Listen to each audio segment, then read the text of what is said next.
Bienvenidos a todos, gracias por estar en el seminario del Departamento de Ciencias Sociales. Es algo que hacemos todos los años y lo hacemos de manera presencial en el campus, y como dijo recién Susan, es un silver lining, una ventaja de la pandemia, que nos podemos dar el lujo de invitar a Susan sin que venga a Argentina. Nos perdemos de verla personalmente, pero podemos hablar con ella y hablar sobre su investigación con Eli Rao y Radha Sarkar.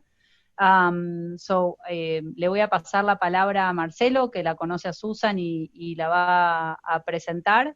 Después Susan va a hablar, Susan y sus coautoras van a hablar 20, 30 minutos, y después podemos hacer preguntas. Les pedimos que levanten la mano en el sistema, que se muteen ahora, así Susan pueden presentar tranquila, y que levanten la mano en el sistema de Zoom para hacer preguntas, así asignamos los turnos para hablar. Muchas gracias a todos, muchas gracias Susan, muchas gracias Eli, muchas gracias Radha por estar ahí, y muchas gracias a Roberto, que organizó, y a Patricia y a Judith, que nos ayudaron también con la convocatoria y la organización. Marcelo, the floor is yours. Bueno, muchas gracias, buenas tardes a todos y a todas. Estoy muy contento de recibir a Sue Stokes en nuestro seminario. Sue es Tiffany Margaret Blake Distinguished Service Professor en la Universidad de Chicago, donde también dirige el Centro para el Estudio de la Democracia. Antes que eso, Sue trabajó durante muchos años en la Universidad de Yale, donde dirigió también el programa sobre democracia en Yale, y antes de eso también había estado en Chicago, donde regresó hace poquitos años. Nosotros, los argentinos y argentinas que leemos a Sue, conocemos bien su trabajo desde hace por lo menos 20 años. Dentro de ese trabajo, yo destacaría primero el conjunto de textos alrededor de la representación y la rendición de cuentas democrática. El primero, Mandates and Democracy, y el segundo, la compilación que hizo junto con Adam Przeworski y Bernard Manin, que es Democracy, Representation and Accountability. Y luego el conjunto de estudios en el que colaboró también con autoras y autores argentinos sobre clientelismo, que dio lugar al volumen Brokers, Voters and Clientelism, publicado en 2013, si recuerdo bien. Tenemos la enorme fortuna de que trabaje con nosotros en el departamento un discípulo de Sue y coautor, Germán. Sue y Germán escribieron un texto publicado bastante más recientemente, que se pregunta por qué los ricos apoyarían la redistribución progresiva, y también con otro colega y amigo muy querido argentino, Luis Chiumerini. Sue publicó recientemente trabajos, Luis es coautor del que acabo de mencionar, trabajos sobre represión en democracias, que son, bueno, por motivos evidentes y quizá tristes, de extraordinaria relevancia contemporánea. El texto, como hemos visto todos en la invitación a este seminario, el texto que iba a presentar Sue es coautoriado con Eli Rao y Radha Sarkar, y trata de ofrecer una interpretación, una explicación al motivo por el cual la asistencia electoral en los referendums es más baja que lo que uno esperaría.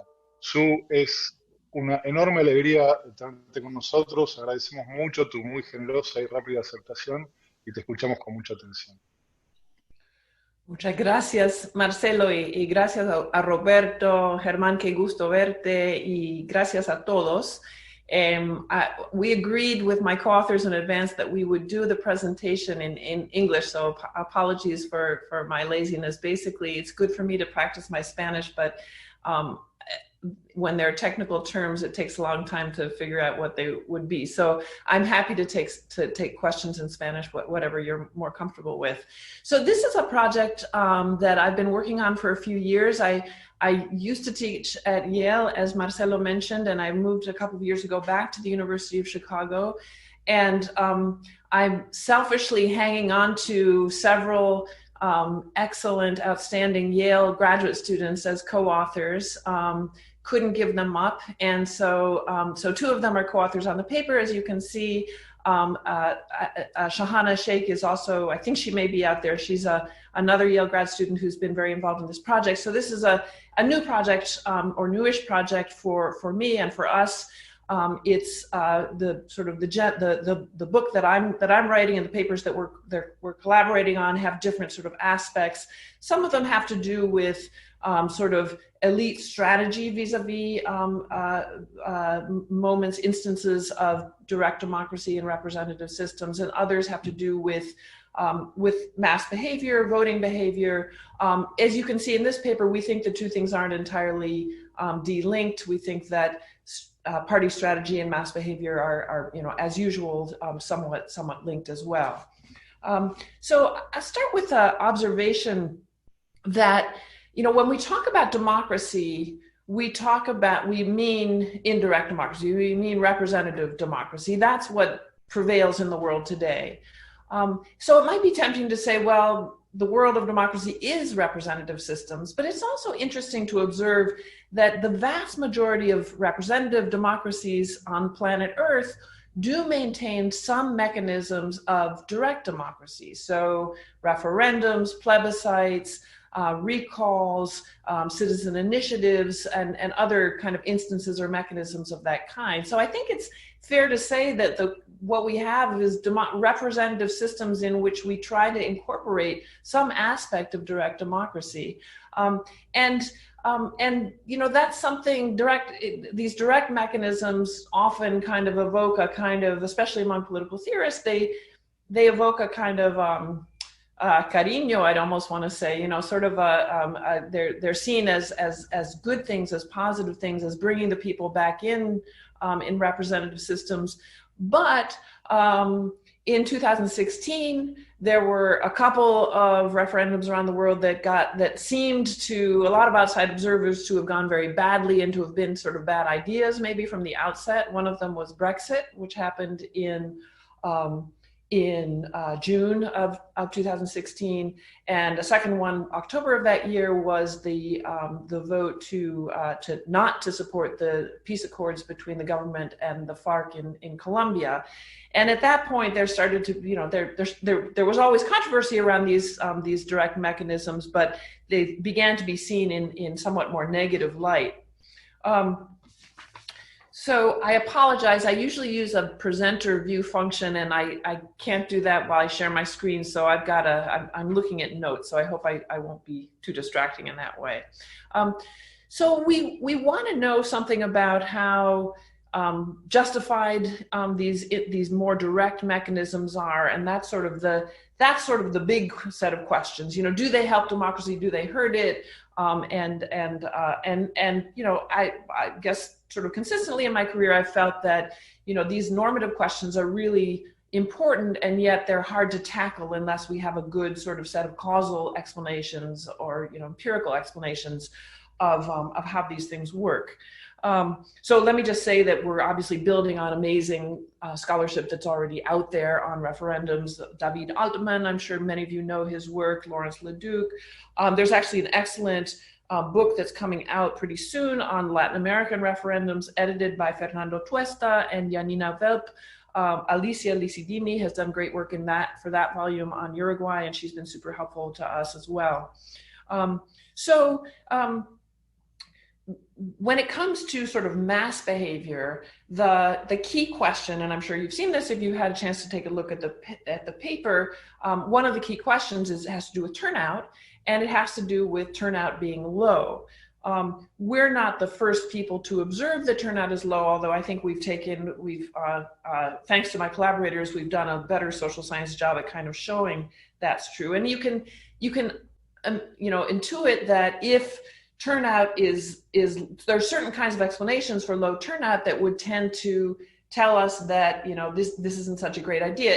If we're trying to return the voice to the people, and the people just don't really care enough they don't think they're well enough informed to cast a ballot, then that sort of undermines some of the normative arguments in favor of indirect mechanisms. So we're trying to understand why that's true. So okay. Technical difficulty. Why can't I? I'm not able to advance my PowerPoint. Okay, sorry. Let me try this again. Up-a-bum.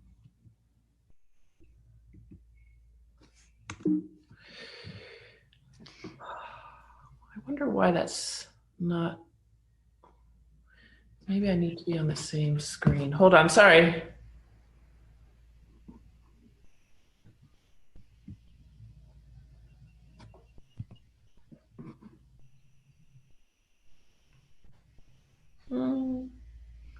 A moment ago it changed. We did see the next. Yes, okay. We saw a. I didn't see it. Okay, let me try. Just for a second, but we did. Yeah, we did see this one. Yeah, that's when I wasn't doing the. Although it was in full screen. Right. I guess I could just do it that way.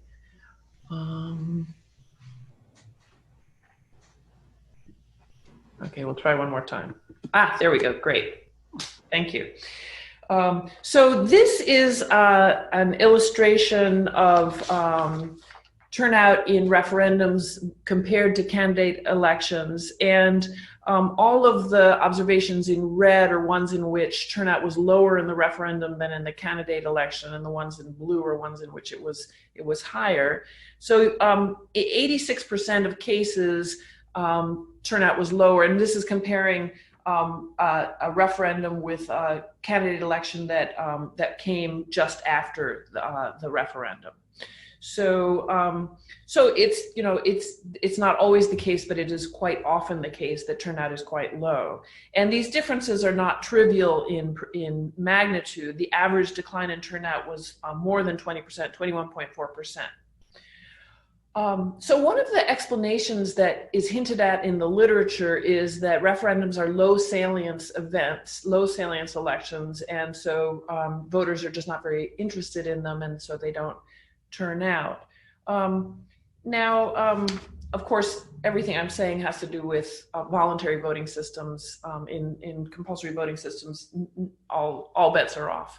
But let me show you a couple of quotes that sort of suggest something else might be going on. So the first one is from a book by Sean McGraw about Irish politics. He went around and interviewed a lot of TDs who are members of the Irish Parliament.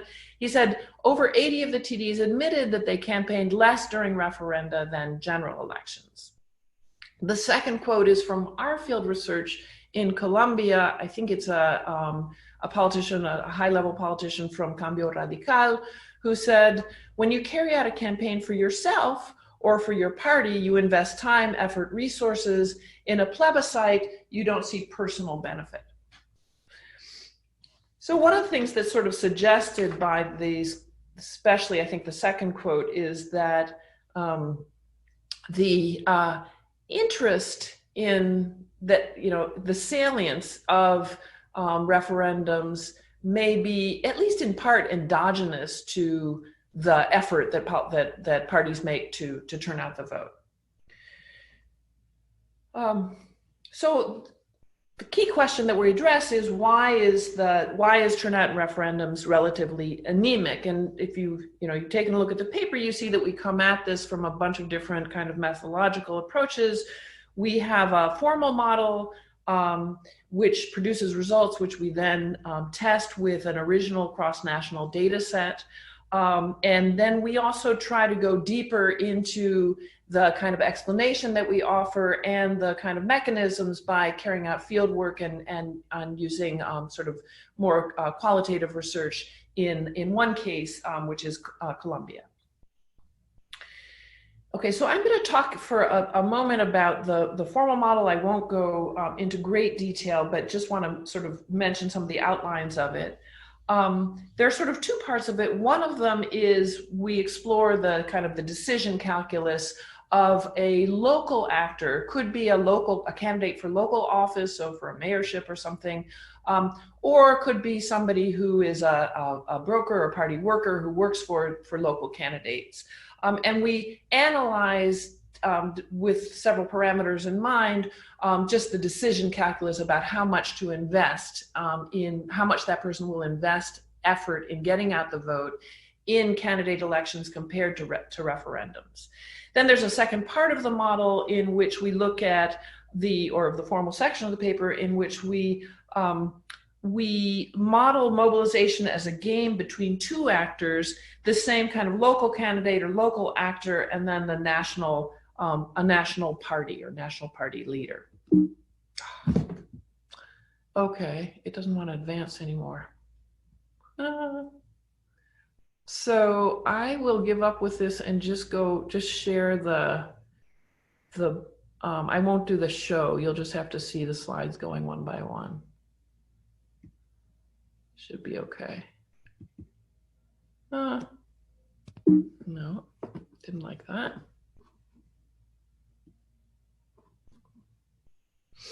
You could try just pressing the arrows, maybe on the bottom left half. Yeah, that's what I've been doing. Oh, I see what you're saying. Okay, let me try that. Thanks. Here. Thank you. Okay, so key parameters of the model. One has to do with motivations of the local candidate or activist. Are they interested in just achieving office, or do they have are they policy motivated or ideologically motivated? A second parameter has to do with the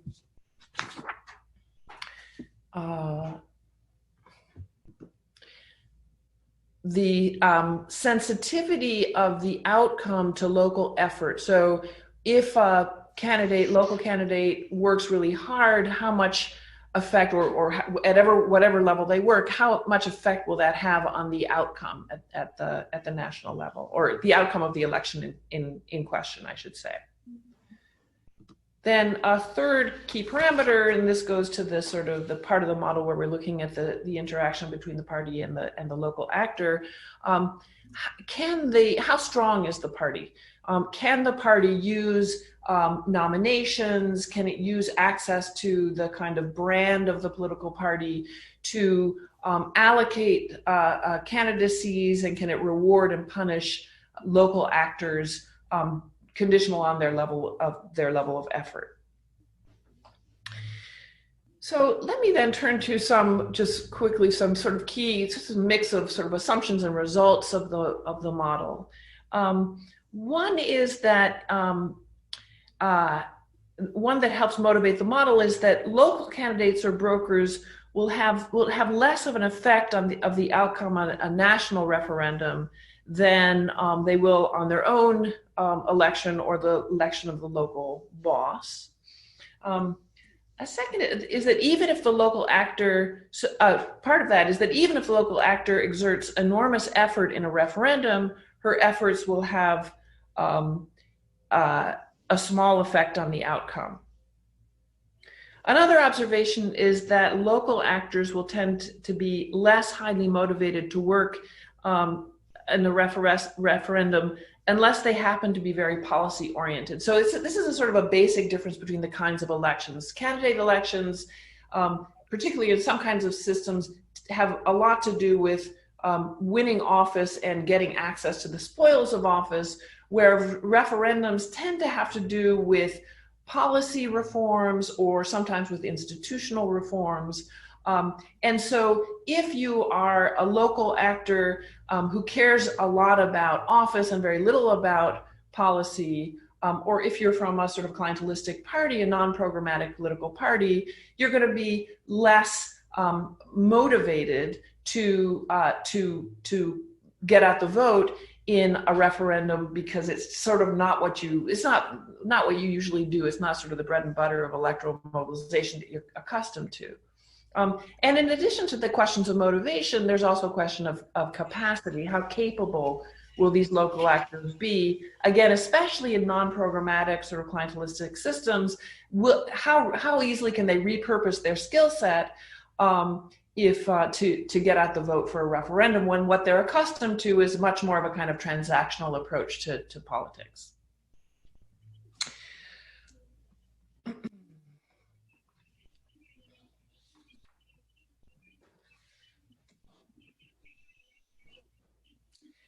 So those are reasons why you might expect less effort on the part of local actors, local candidates in referendums. On the other hand, as I mentioned, if you have a strong party leadership, the leadership will be able to use inducements to overcome those disadvantages.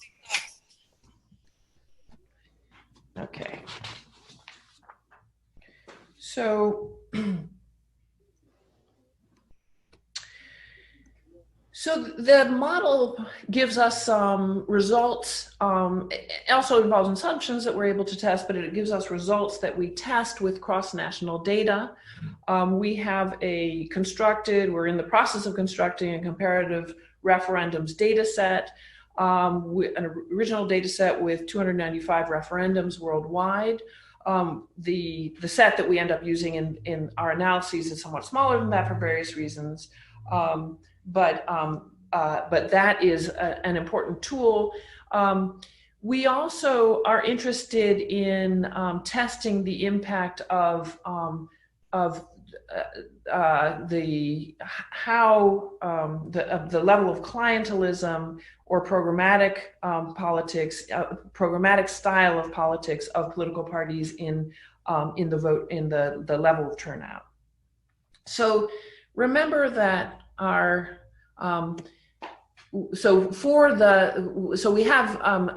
we use the DALP database, which is the really great database put together by Herbert Kitschelt and his collaborators at Duke a number of years ago. That gives us measures of party strength, having to do with how strong the party leadership is vis-a-vis the lower levels of the party, how nominations are made. And the DALP data set also has party by party scores for the degree to which parties are clientelistic or not. Okay, so keep in mind that one of the key implications of our model, results of our model, is that we expect non-programmatic parties, especially clientelistic parties, to do much less well in getting out the vote in referendums than in candidate elections. And I should mention that the dependent variable that we use in our analyses, in our cross-national analyses, is the relative referendum turnout, and that's we sort of generate a hypothetical level of turnout in a candidate election had one happened at the same time as the referendum in question in the country in question, and then we look at the difference between that level of turnout and the actual observed level of turnout in the referendum. And what this shows us, we call that dependent variable the relative referendum turnout.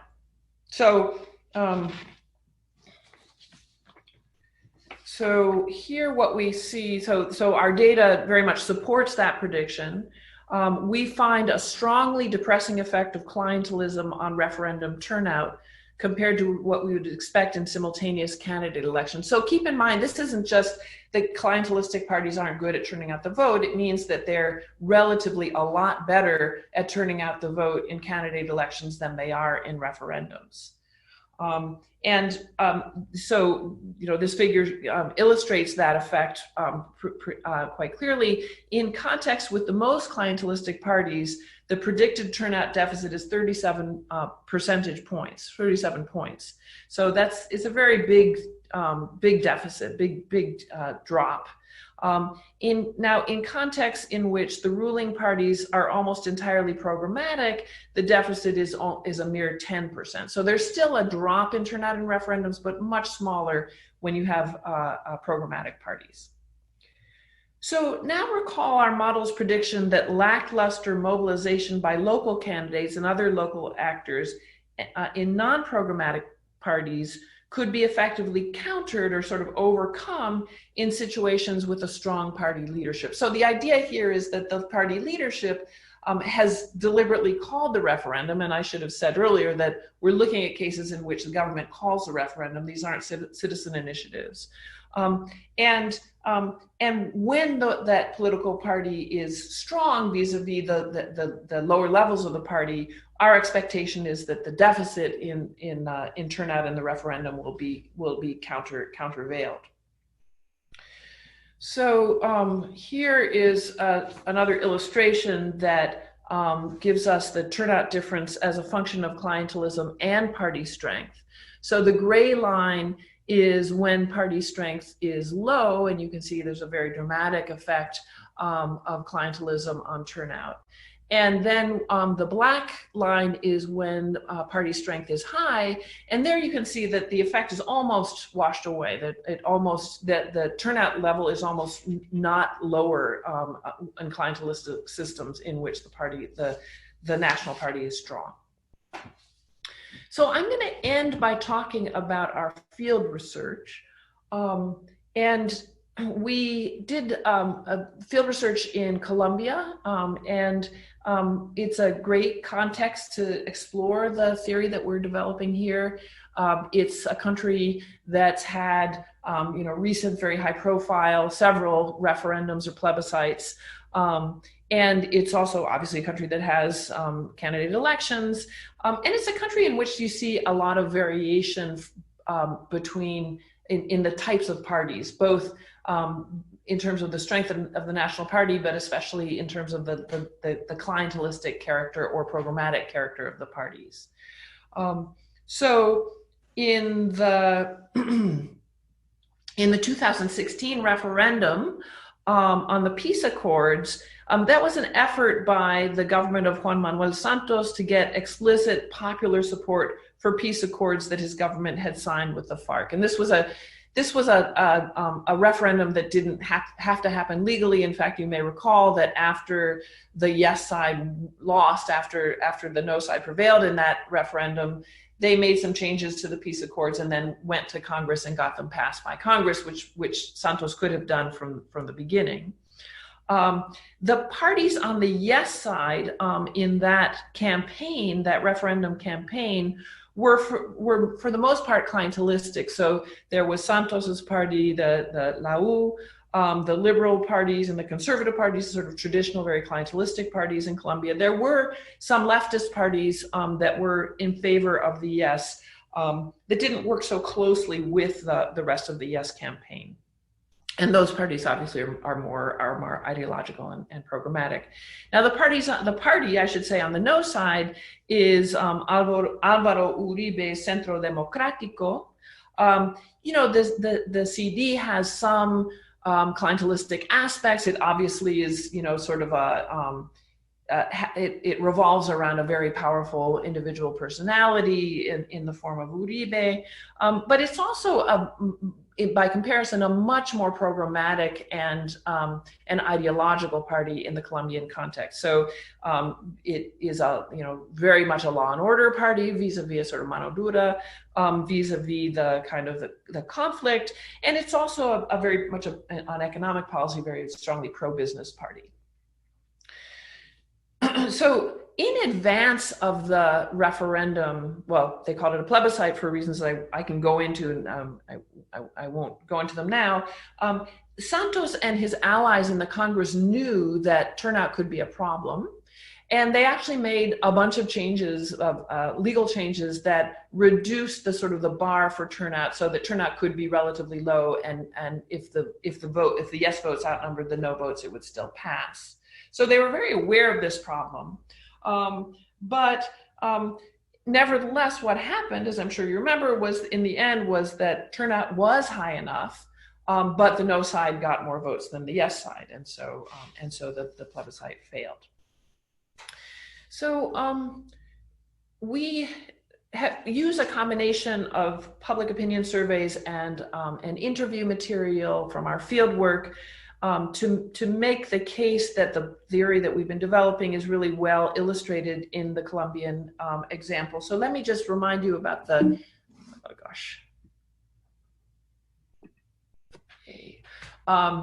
this is from public opinion surveys in the lead up to the vote. LAPOP surveys. They asked Colombians whether they plan to vote yes or no, and whether whether they plan to abstain.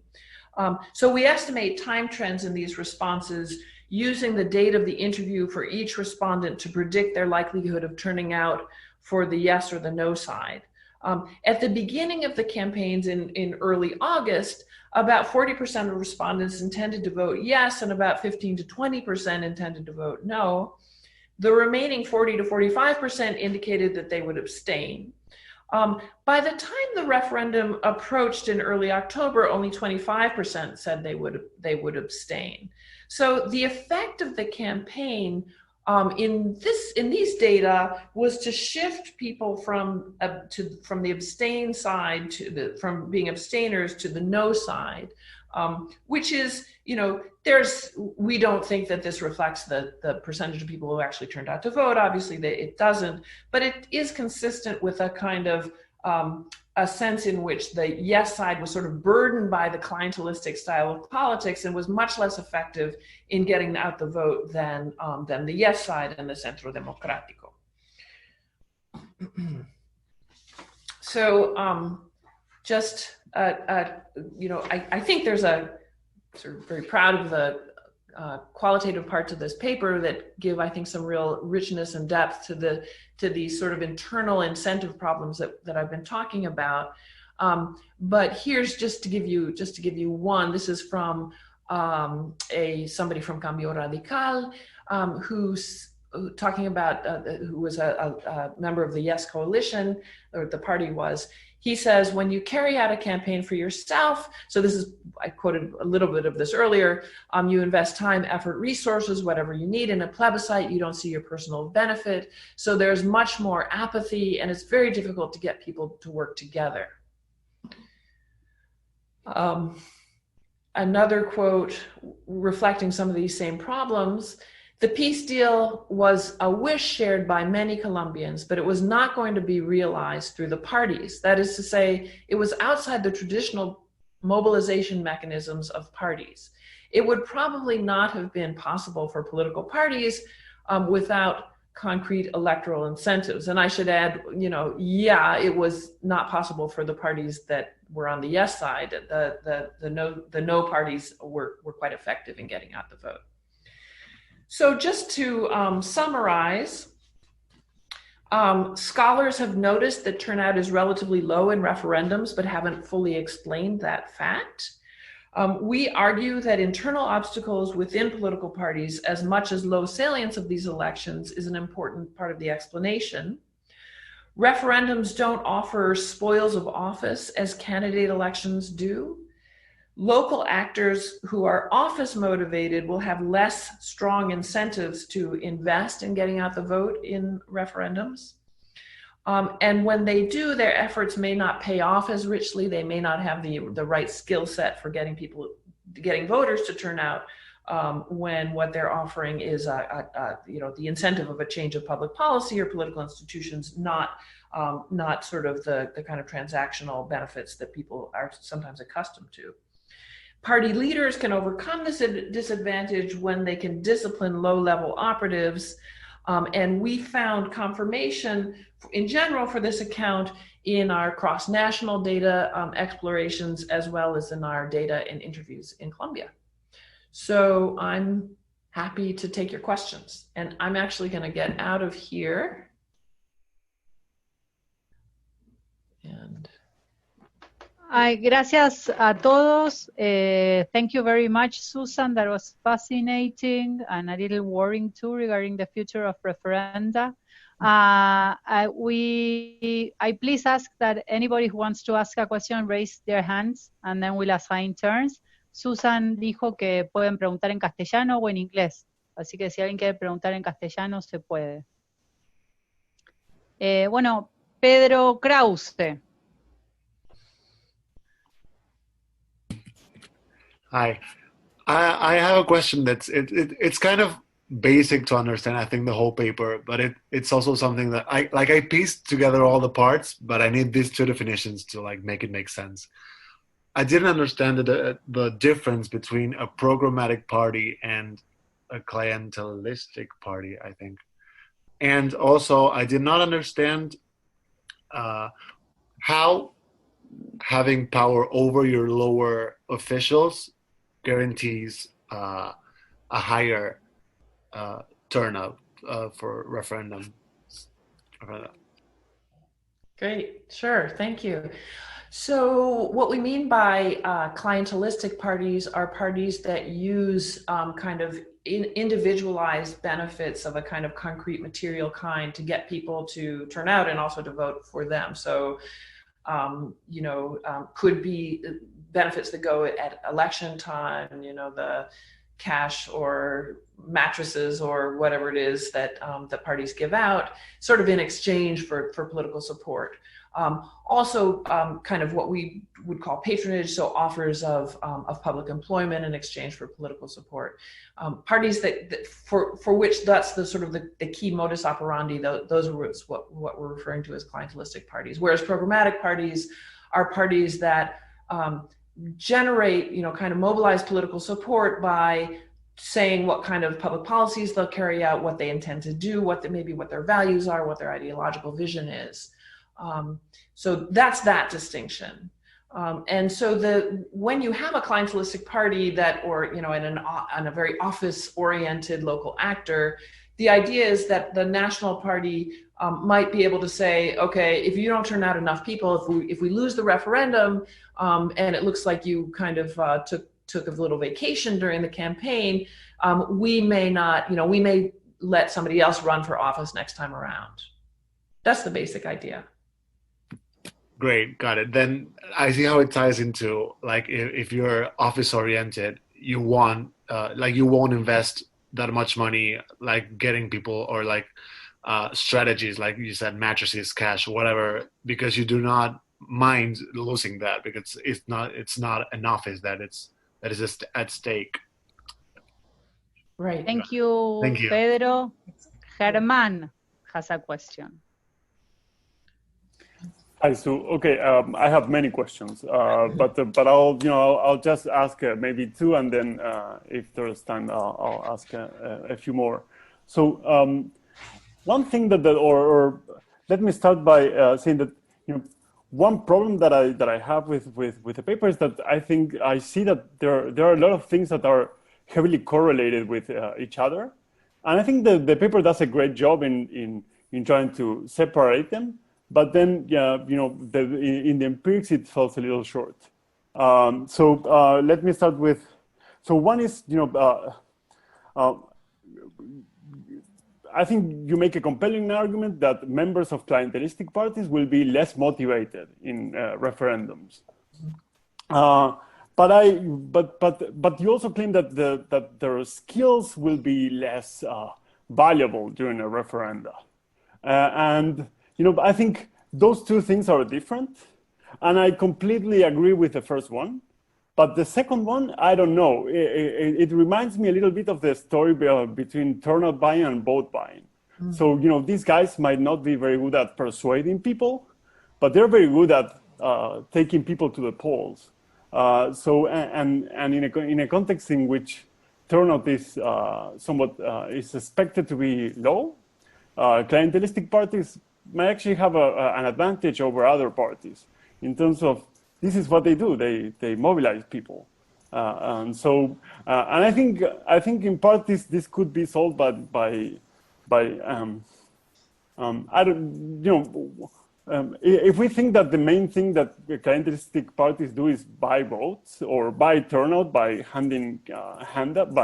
giving handouts to voters.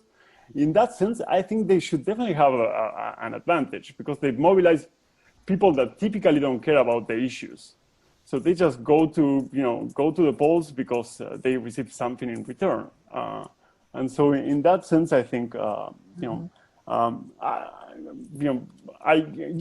buy part of the argument, but I had trouble with some of the implications. Similarly, voters who typically face clientelistic parties or who are in contexts in which we see clientelistic parties, are voters that are less sophisticated. They have less experience with democracy. Democracy is newer for them. They might be in underdeveloped countries, so they might be a little bit less educated. They might have less human capital. So I think one is I would like to see the same plots you're showing, but with level of development or something like that. Is it true that turnout is typically lower in poor countries, in referendums? And if it is so, then I would wonder, is it the motivations of party actors, or is it that voters are just a little bit less sophisticated? And just let me close with this. I think the Colombia case really helps understanding many of these issues. But then it could be that the no voters were just wealthier and a little bit more educated, and so they had an advantage, regardless of which parties were pushing for the no and which parties were siding for the yes. I'll stop there, and but thank you. These are hopefully these are helpful comments. Yeah. Mm-hmm. Yeah. No, that's great.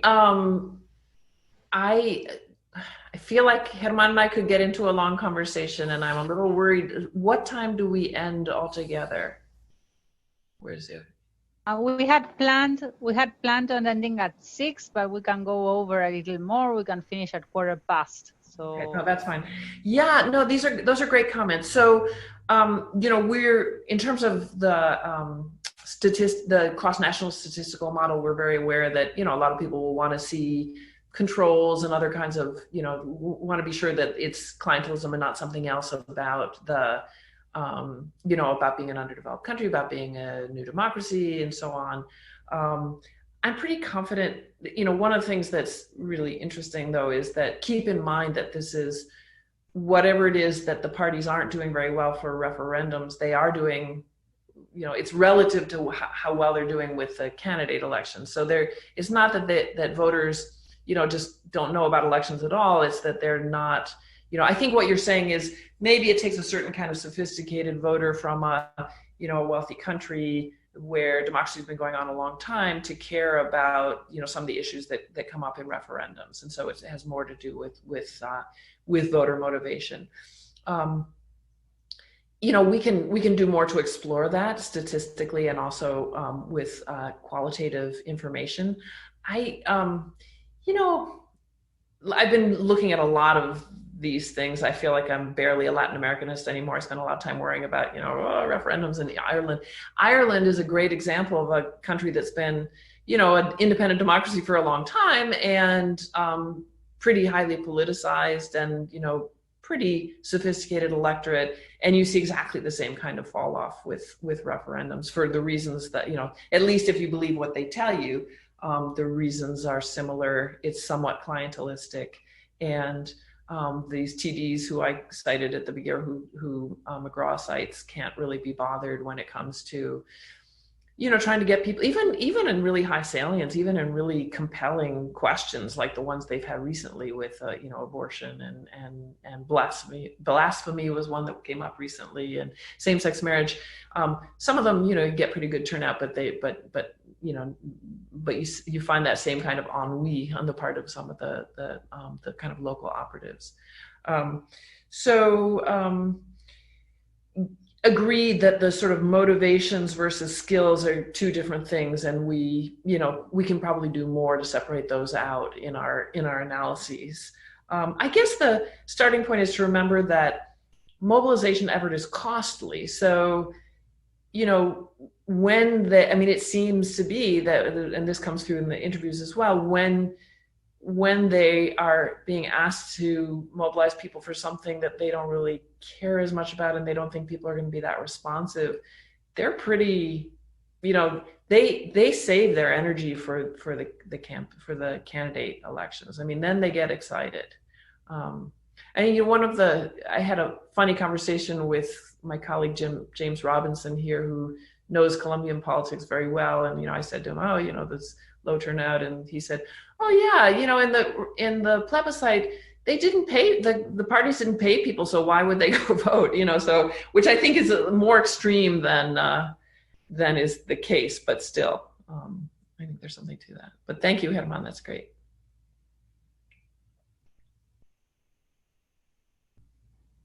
Looks like Marcelo. Any more questions? I see Marcelo Roberto? with a hand up. Marcelo. Okay, thank you. Thank you, Sue. My comment is, I think I agree with Herman's approach. I was pretty convinced with your book about brokers and voters, right? And that my interpretation of the book is that brokers there's an agency problem between candidates and party leaders and brokers, right? So one would expect brokers to make an effort to show that they're doing their part. And in that case, I would expect clientelistic parties to have an advantage to turn out the vote, like Herman. I was surprised to find that your framing argues the opposite, because I mean I understand that a referendum is typically an event in which programmatic concerns are significant, and in that respect, one would expect a party characterized by an instrumental link with voters to not have an advantage in that kind of realm. But actually, I don't think that really matters in terms of turnout. I mean, brokers in a way never care. I mean, they just do their job. It's the same. They're turning out people to vote for something substantive in policy terms or for a candidate. They just have to show that they can mobilize people, right? And I would tend to interpret the result, the significant difference between strong clientelistic parties and weak clientelistic parties to show precisely that. I mean, that a strong clientelistic party is one that's able to discipline its brokers, and that respect to turn out the vote when it matters, right? So, yeah, I think I'm more convinced by the argument of the book than by this argument about clientelism. Mm-hmm. So I think maybe the missing piece of the argument that might convince you is that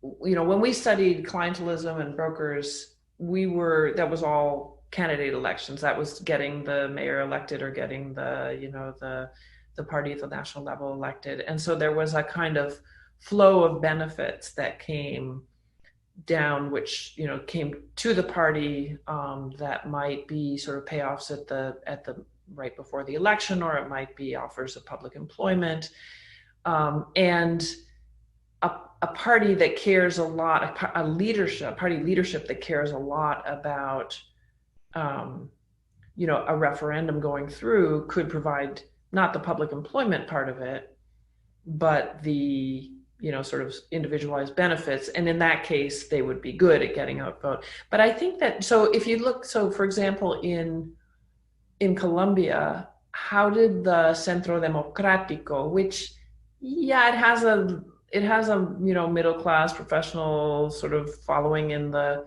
cities, but it also has a strong following in rural areas and people who aren't, in some provincial areas. So they sort of substitute that kind of material incentives with kind of, ideological ferment and, persuading people that, this was really a bad deal that was being offered to the FARC. And I thought you were going to mention a more recent book where, the power of anger and kind of strong emotions to get people out to the polls. That was how they mobilized voters. And if you're a clientelistic party, that's much less part of you're really focusing on the kind of material benefits part of it.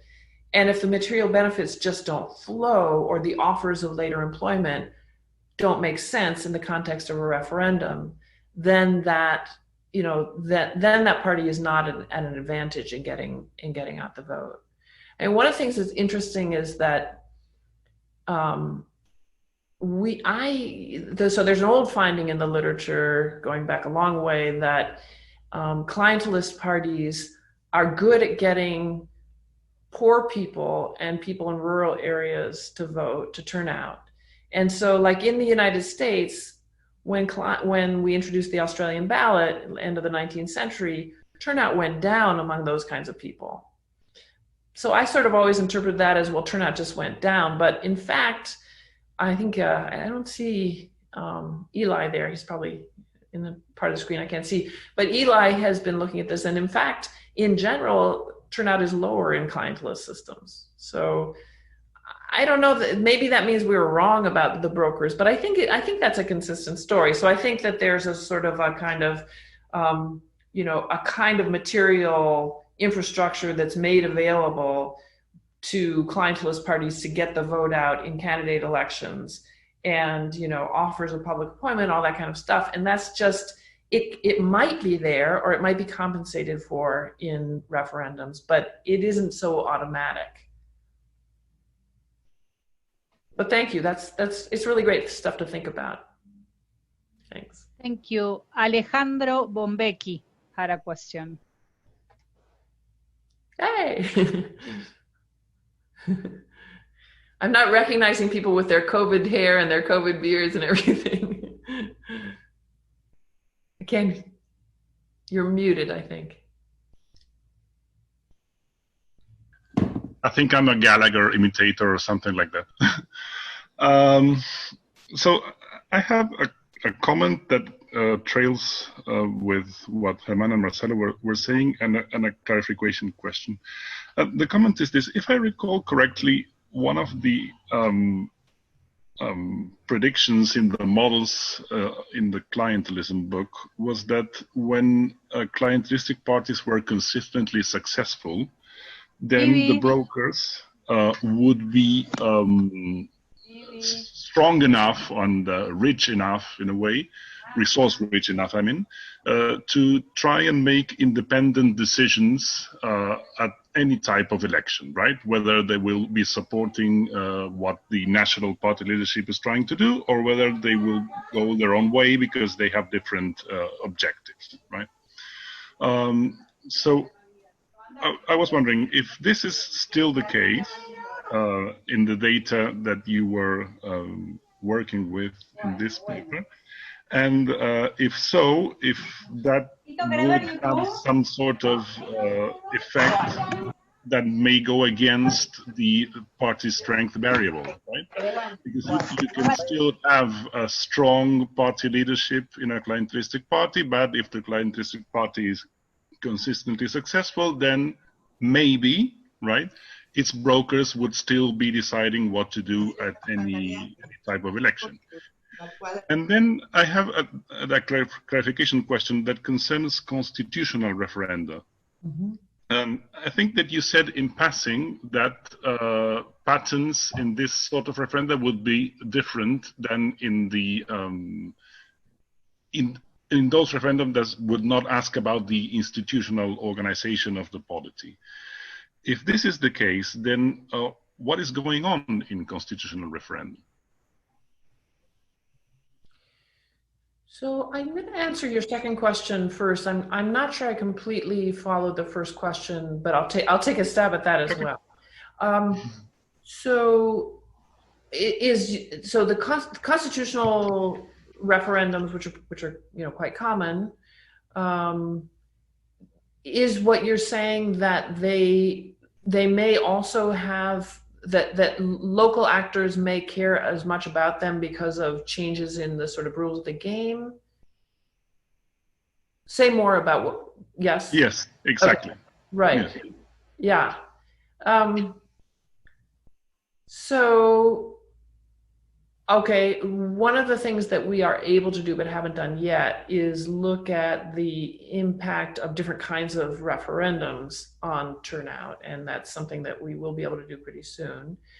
You know, the constitutional referendums come in a lot of varieties, and there's one kind of constitutional referendum that's part of an effort at executive aggrandizement, which you know, it seems like it could cut either way. It could be a kind of effort at sort of democratic erosion that a party going all the way down to its base will be very enthusiastic about, and therefore, you know, might generate more effort just because of the nature of the outcome, than say something that's a bit more esoteric or that's one kind of constitutional referendum. There also are a lot of constitutional referendums that don't make, you know, that don't have implications for lower levels of political parties. There also are constitutional referendums, or they may be constitutional, where it's changing the rules of the game in a pretty drastic way. So, you know, going from a first past the post system to a multi-member parliament kind of system.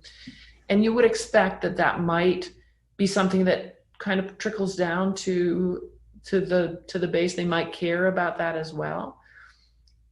Just from having read about a lot of these things, it's not clear to me that actually does matter so much in clientelist systems, just because, you know, and I think this came through in the field work in Colombia as well, that these local folks have a pretty constrained worldview, and they don't seem to, you know, they don't seem to be persuaded by the upper echelons of the party that these things matter for them so much.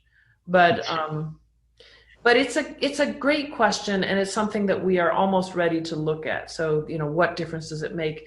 I would say it's not so much constitutional versus non-constitutional. It's more different kinds of, you know, so whether constitutional or not, you know, are you changing the rules of the game in some profound way? Is it more a matter of public policy changes? You know, sometimes these things are just very esoteric, you know, the national flag in New Zealand or the national song in Australia. Sometimes it's interesting. Sometimes there's a kind of logic of trying to get people to vote in a referendum that the party leadership cares about by throwing in some things that they think will be very emotional for voters, I think, directly. So the very recent referendum in Russia was, you know, Putin wanted to extend his rule until 2036, and threw in stuff about homosexuality as a kind of lure to get people to vote. So not very satisfying answers. It's sort of, my answers are in the department of, yeah, we can look at those things. Thank you. And we will. Thank you. Thanks. ¿Alguna pregunta más?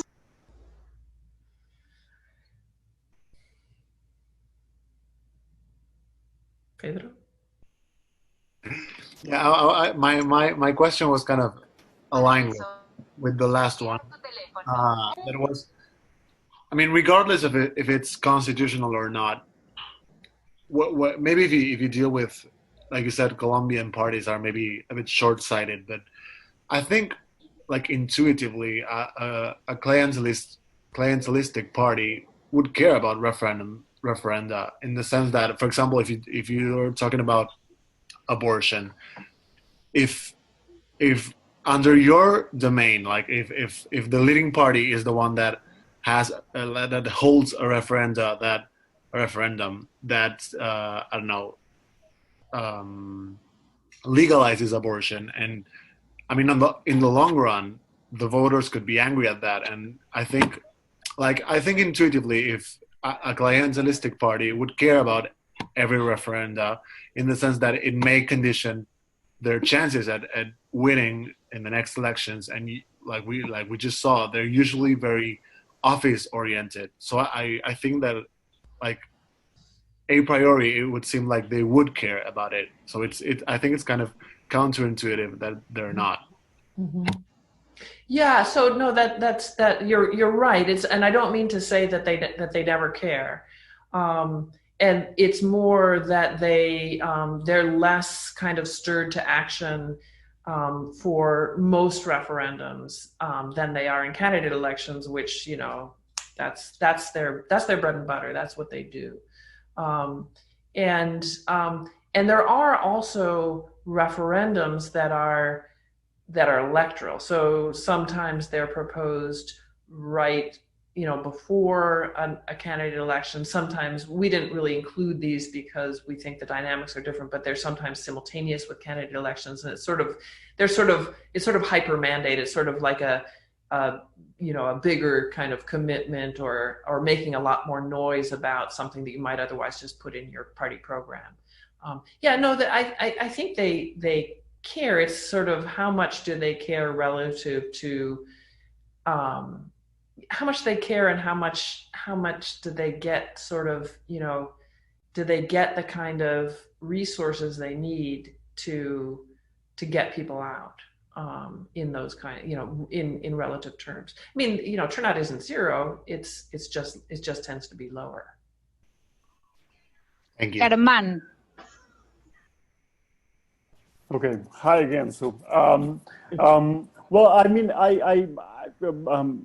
maybe people have more questions about the empirics and the paper, but I have like a very general question. Your last book with Erdem, ITAC, which I highly recommend to everyone, has, you know, I think that the conclusion of the book has very important and positive normative implications in the way that in the sense that you say, well, you know, elections have a lot of problems to keep, you know, governments in check and keep politicians accountable.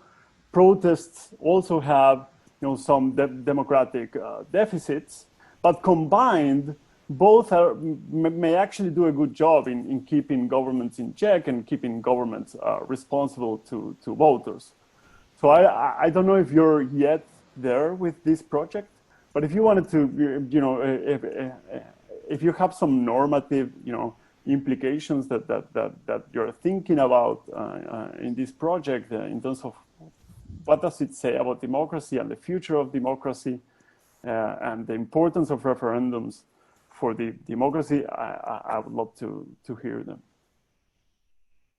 Yeah, I honestly go back and forth at this point in the projects in my own mind about sort of, so what's the bottom line? You know, are these things good? Are they bad? Which ones are good? Which ones are bad? And I don't have a settled view. I can say that on the kind of voting behavior side of things, I see some positive arguments. So we've been talking about low turnout as a, you know, it's less the fault, if you will, of voters than it is of parties.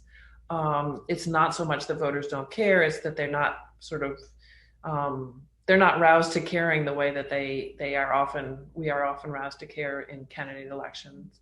I mentioned that Shahana and I have a project looking at so there's a hypothesis out there in the literature that says, well, people often don't vote on the issue in question in referendums. They're not really voting on whether they want abortion or same-sex marriage or change the constitution. They're really voting on how good is the economy? Do I like the government? Do I not like the ruling party, and so forth? And one of the things we're doing is looking at simultaneous referendums. So cases in which you have a number of different topics that people are asked to vote on at the same time.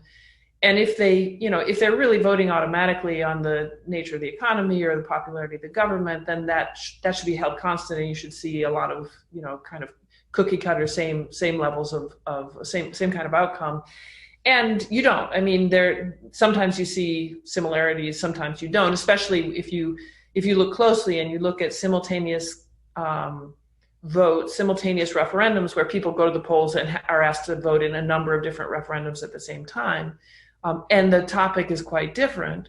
They really look like they're thinking hard about it, and they can vote massively in favor of something and massively against something else. So, and I give you a lot of examples of that. So in that sense, I think, voters maybe are getting a bum rap. They're being, accused of not being sort of up to the task of being involved in direct instances of direct democracy more than is deserved.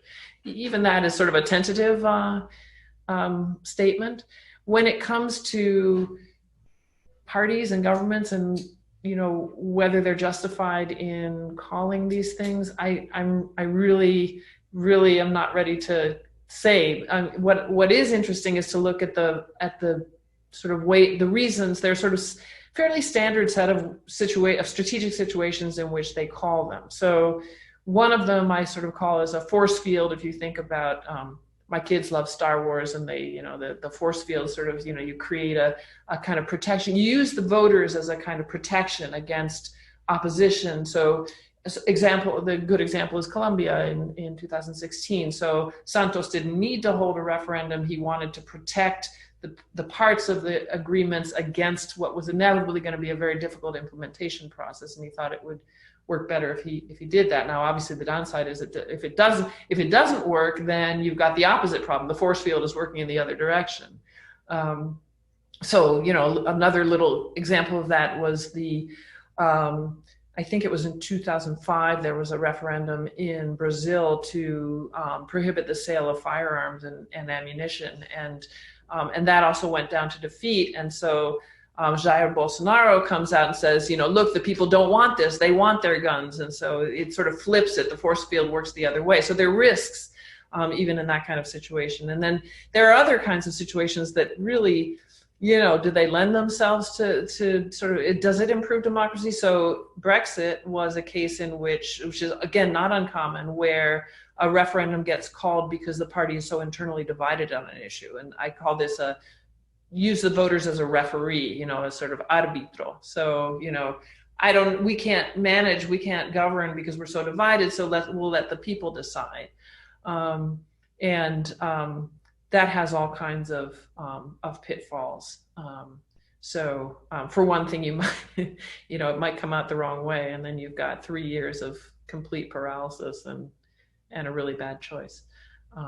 Another common one is minority governments or governments that need more support in the legislature to do something that they want to do. And so it's sort of going to the people. And that was, a few of you oldsters out there will remember 1984 in Argentina. And I learned a lot about this from Alejandro when Alfonsín needed more support from Peronist senators to get approval of a ratification of a treaty with Chile.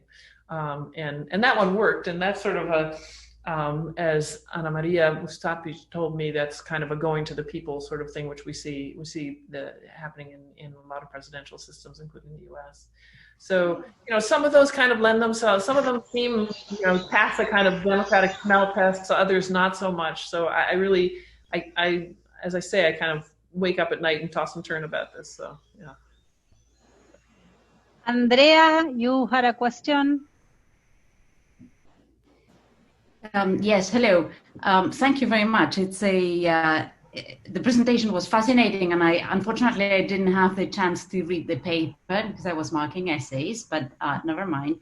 So it's a question more out of curiosity and probably not necessarily related to the paper, because I think that in the paper you're focusing more on the role of the political parties and political leaders, as far as I understood. In mobilizing people. But I wonder what happened in cases, in two different cases. For example, in cases or the exceptions such as Switzerland, where referendums are a sort of almost an everyday matter, and in self-determination referenda. I don't know, in Sudan and South Sudan, or in Georgia, in the Ukraine and places like that, where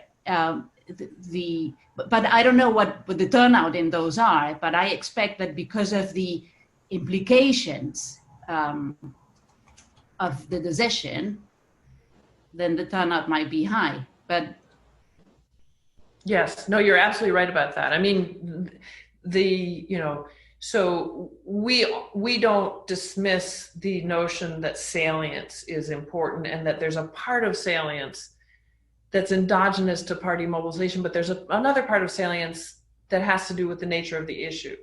And, you know, separation, you know, sort of what you're calling self-determination referendums are tend to be extremely salient. And Quebec has had 2 of them, and South Sudan, as you mentioned, and Scotland had one.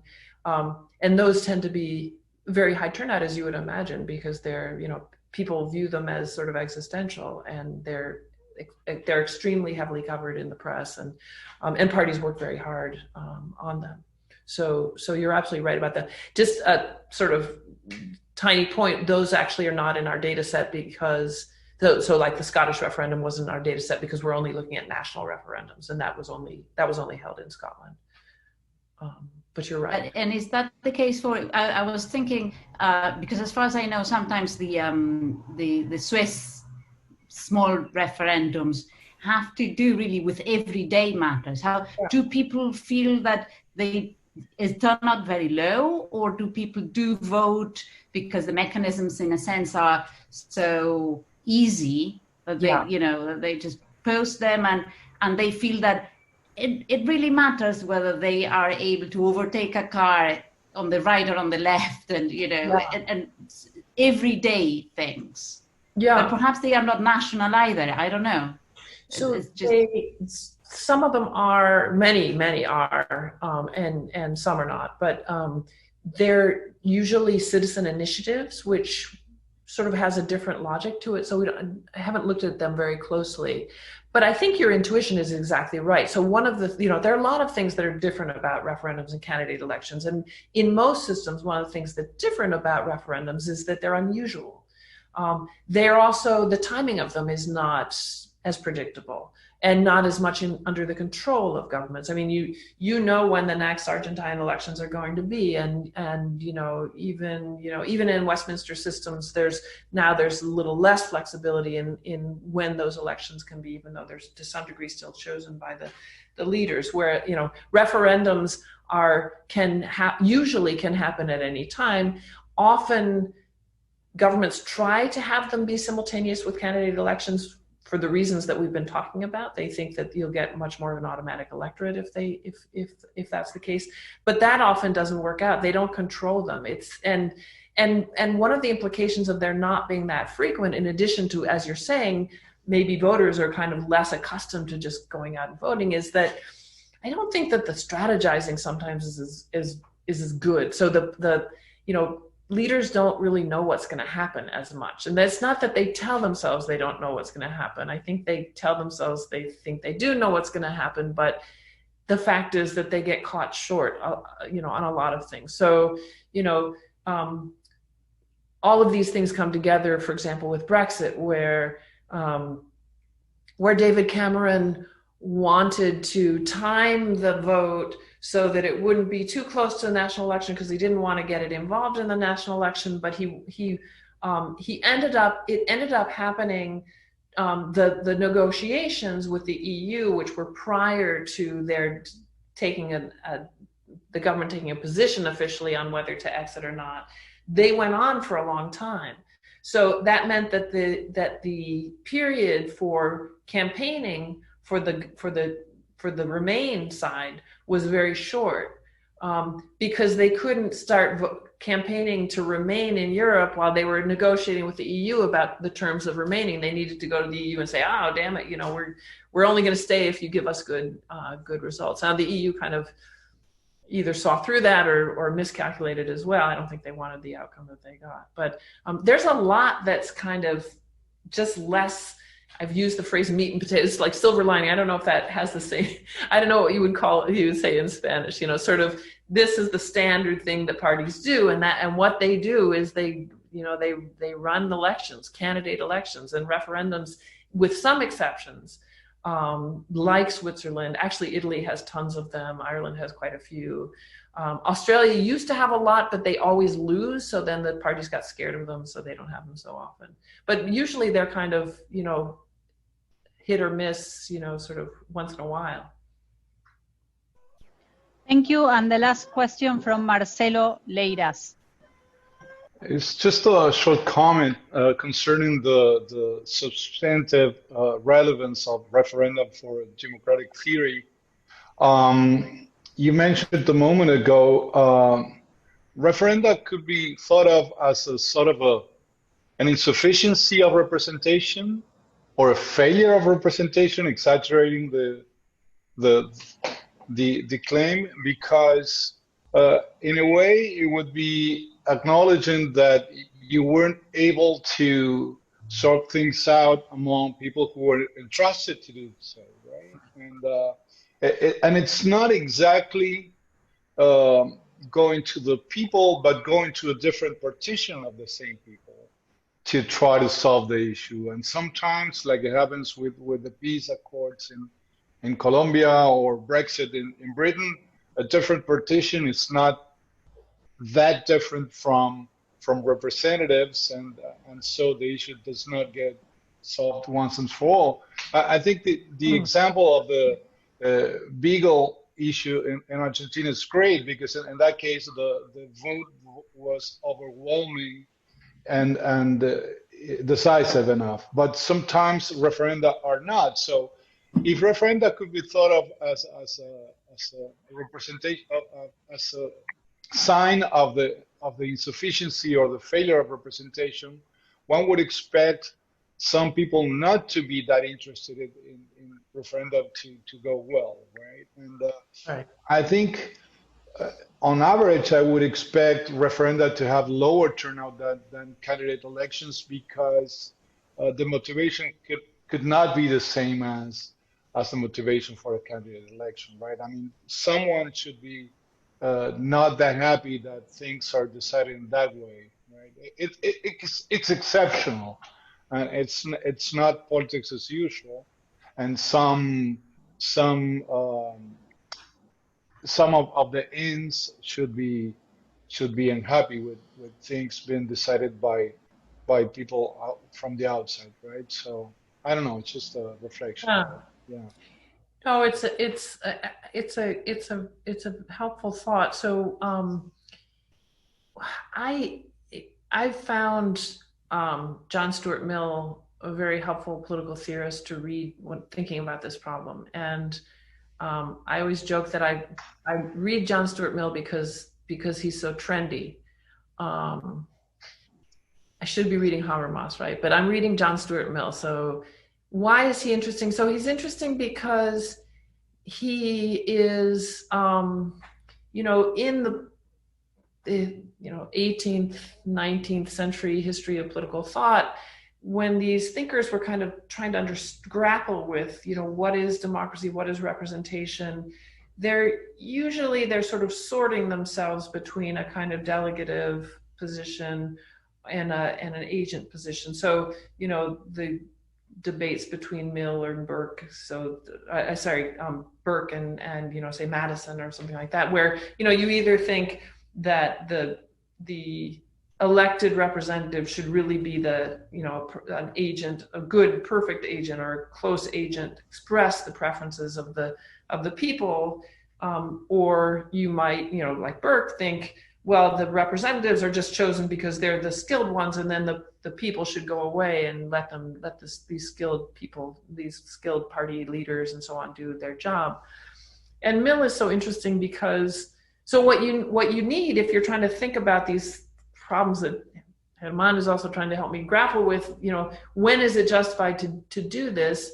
You need a political theorist who tells you sometimes it's good to delegate and sometimes it's good to have them be an agent. And Mill is brilliant at that, because Mill is, you know, he's this, you know, kind of contrarian, brilliant political philosopher who also was a member of parliament, who sort of says, look, mostly you should defer to you electors, you should defer to your representatives. They know better.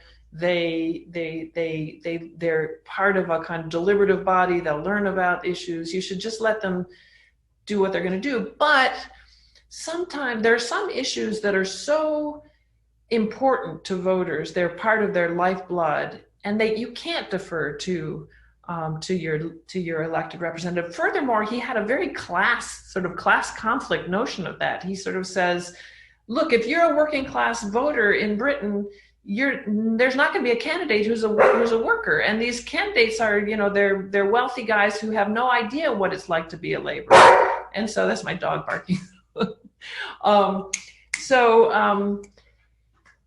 So he sort of says, sometimes you should give them instructions and make them follow the instructions, and sometimes you shouldn't. And those sometimes, there's a lot more to it. He's very interesting at kind of thinking through the conditions.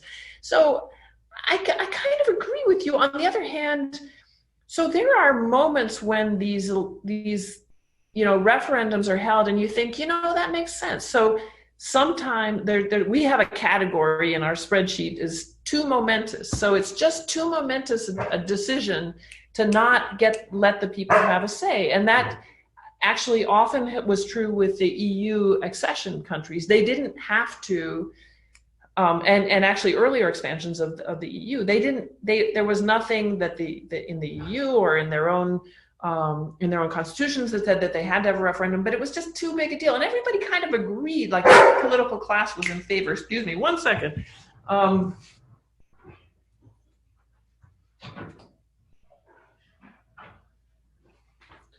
So that seems like a very reasonable and democratic situation to hold a referendum. Another one is when a political party changes positions. This is kind of going back to my work on mandates, so so I'll give you an example. In 1986, Felipe González comes to office having been, the leader of the PSOE that was dead set against remaining in NATO. The previous government, right-wing government, took them into NATO, and he was really against it. The party was against it. And then he changed his mind, and he didn't say in his, in the election campaign, well, I was wrong about that. Let's change. He came in and he thought, okay, this is, we want to enter Europe. We want to become a richer country. Exiting NATO is not such a good idea. But I kind of made a deal with people. Our party program said the PSOE program sort of was against NATO. And so what did he do? He went to the party, first of all. And yes, he used his charisma and his youth and the excitement that they had just won an election, and he got them to change their position in a party congress, as opposed to David Cameron, who sort of says, what the hell are we going to do? Nobody agrees, and you've got a mess in the party. So Felipe goes to the PSOE and they vote, and I'm sure it was a difficult vote for many of them, but the majority said yes, we'll change that. We'll change the party's position, But we had called for a referendum. We had criticized the previous government for entering NATO without holding a referendum. So we're going to hold a referendum. And they did, and they almost lost. In fact, if Radha's there, she and I learned when we were doing some research there last summer that he was so close to losing that he almost called off the referendum. Like in the 2 weeks before, they had to talk him into keeping it going. But anyway, that strikes me as a pretty democratic reason, for lack of a better word, for holding a referendum. And then there are lots of them that seem super bogus. So that's why I can't decide. Susan, muchas gracias a todos los asistentes. Súper interesante el paper. Está bien pensar cuándo y cuándo no, tener un referéndum, mucho food for thought. Gracias por participar en este primer seminario del Departamento de Sociales de San Andrés en esta etapa virtual, y seguramente les llegue la comunicación con los próximos seminarios que vamos a tener durante este semestre.